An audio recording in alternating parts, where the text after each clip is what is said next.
So I don't think they needed to mess around with it too much on that level. You know, the book is pushing 60 years old now, and it doesn't matter that it's 60 years old. All the things within the book still work, and it's still internally consistent. So I don't think they will have had to change all that much. And so a good place for people who don't necessarily consider themselves sci-fi fans to start, either with the film or the books. This is the one that could convert some of us. Well, with Dune, you do have to sort of push into it. It does throw you into this far future, with very little apology. In the first few pages, you're sort of overloaded with information about this galactic empire and the various factions within it. But I think if you push through that, there's a really clear narrative about Paul Atreides and his relationship with his mother and the wider family ties, and then the way that Paul and his family are transported to the planet Dune and the sort of responsibilities they inherit. It's just the stuff of classic fiction. I read it when I was, I think, 15 or 16, and I didn't get all of it, but I certainly followed the broad strokes of the story. It's fine. Alistair Reynolds, you've got me intrigued. I'll be booking my tickets. Thank you very much for that. And at 28 minutes past 8, time for the sport with Rob. Okay, Michelle. Headlines this morning. Well, last gasp equaliser in a 2-2 draw for Arsenal at home to Crystal Palace last night. It spoiled Patrick Vieira's return to the club as Palace manager, but he'd been warmly welcomed by Arsenal fans beforehand. Tonight, well, it's Champions League action for Liverpool at Atletico Madrid and for Manchester City at Bruges. 5 Live, of course, for your coverage.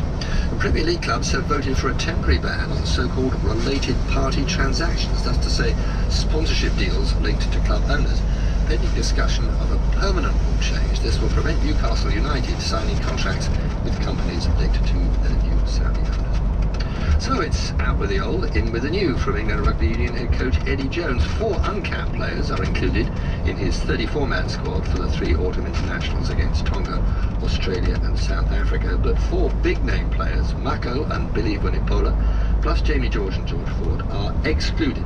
So have they been discarded prematurely? A question earlier this morning for former England international Jeremy Guscott. Oh, Rob, if only I had the crystal ball, could look into the future to see if that was premature or not. I mean, I was one back Eddie with a lot of his decisions. You look when he came in, he had Rob Shaw and Haskell he kept for a few years and then eventually let them go, and his build-up to the World Cup, it worked brilliantly. If you can remember, he came in, Grand Slam, a championship, a whitewash of Australia. Then he had a really poor season, but then they bounced back and they got to the World Cup final. Okay, they didn't win, but I think it looks like the same kind of pattern. But keep this up there for a couple of years after the World Cup, and then make the big changes. I mean, as far as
up. So that's what I'm hoping for. Jeremy Gascott, former England international, thanks very much.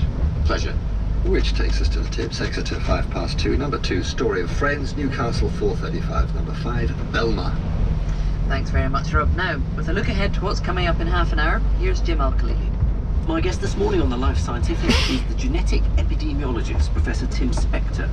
In a career that can be safely described as restless, he's most recently pioneered the world's largest ongoing study of COVID-19, offering new scientific understanding of the very different symptoms the virus causes in different people. His research has grown out of his fascination with our gut microbiome and the highly important role our unique makeup of gut bugs play in our health. We each have our own unique biology, he argues, and react to food differently. So what simple things can we do to make better food choices that'll benefit us as individuals? And can diet make a difference to COVID outcomes? Do join me if you can for Tim Spector's Life Scientific after the news at 9. The weather today is going to be quite unsettled for most of us. Heavy, persistent rain is going to affect areas throughout the day. The southeast, however, will see a drier afternoon with some warm sunshine. It will be very breezy. You're listening to Today on Radio 4 with Mishal Hussain and Sarah Smith. It is now 27 minutes to 9, and here with the summary of the news is Jane Steele. The government has put forward plans to end the sale of new gas boilers by 2035 as part of its climate change strategy. Grants of £5,000 will be offered to people in England and Wales from April next year to install low-carbon replacements such as heat pumps. Some environmental groups have said that the policy doesn't go far enough. The International Trade Secretary, Anne-Marie Trevelyan, told Today that everyone needed to think about how to decarbonise their